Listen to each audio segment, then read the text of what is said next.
Diary, it's the beginning of June 2024. This is a sad/annoying video about the fact that I believe Microsoft has broken my Windows installation. So let's start up this ancient MacBook and show you the problem. The switch at the back, as these MacBooks have, and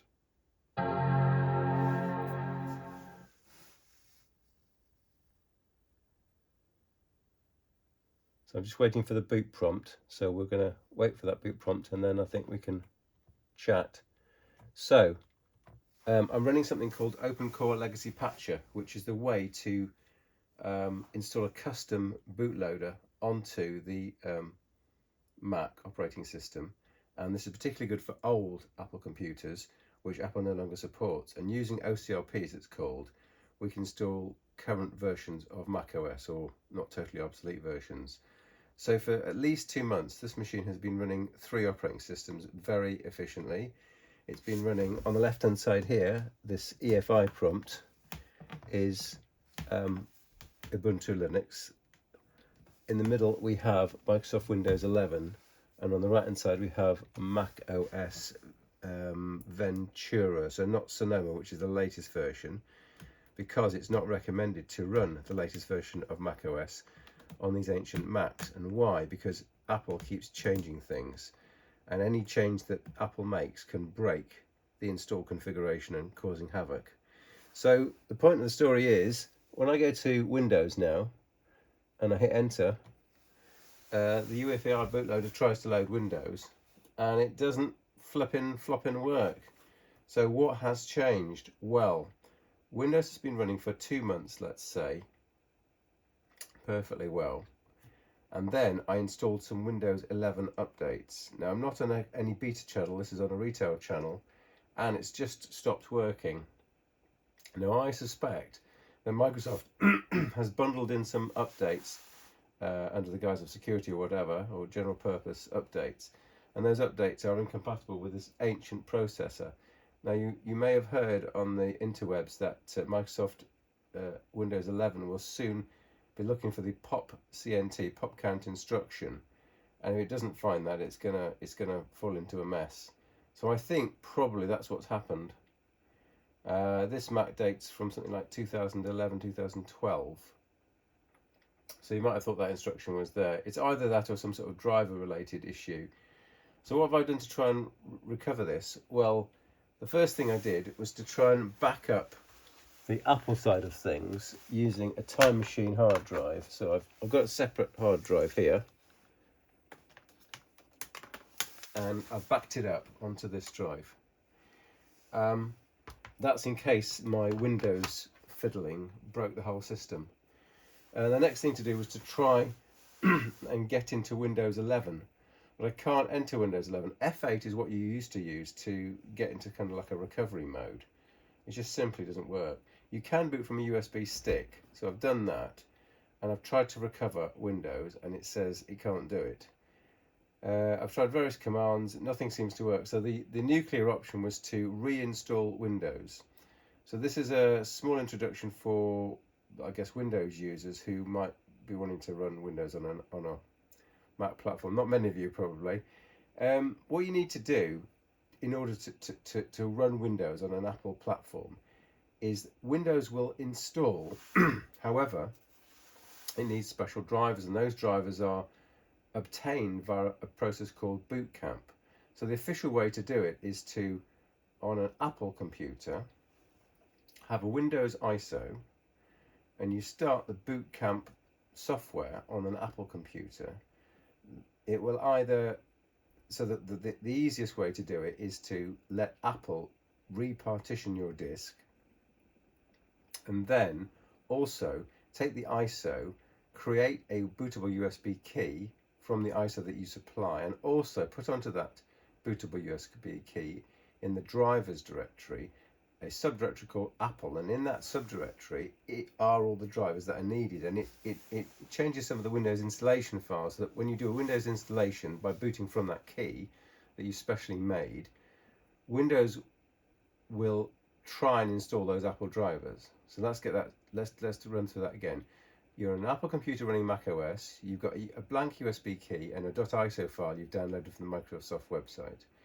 You tell Boot Camp that you want to make this USB key. It takes the .iso, writes it onto the key, makes a bootable key out of it, and also writes to that bootable key the Apple drivers, special Apple drivers necessary, so that when you in the future boot from that USB key on the Apple computer, it's install Windows, and it installs the Apple specific drivers, which you can't seem to get anywhere else. Now, so that's what I tried, and it goes to the first sort of 2 or 3 reboots of this Apple computer, so the display is working at that point, and it gets to the point where it says, "Hi, this may take a while." So it's really at the last stages of working, and then it just falls over, and that's with the special Apple key that's been made. So as you can see, the display has been blank all of this time. What you can see is the reflection of this nicely polished display. So if we press the power key, button key at the back, you hear the fan stopped. So it was completely hung. And if we press the key again,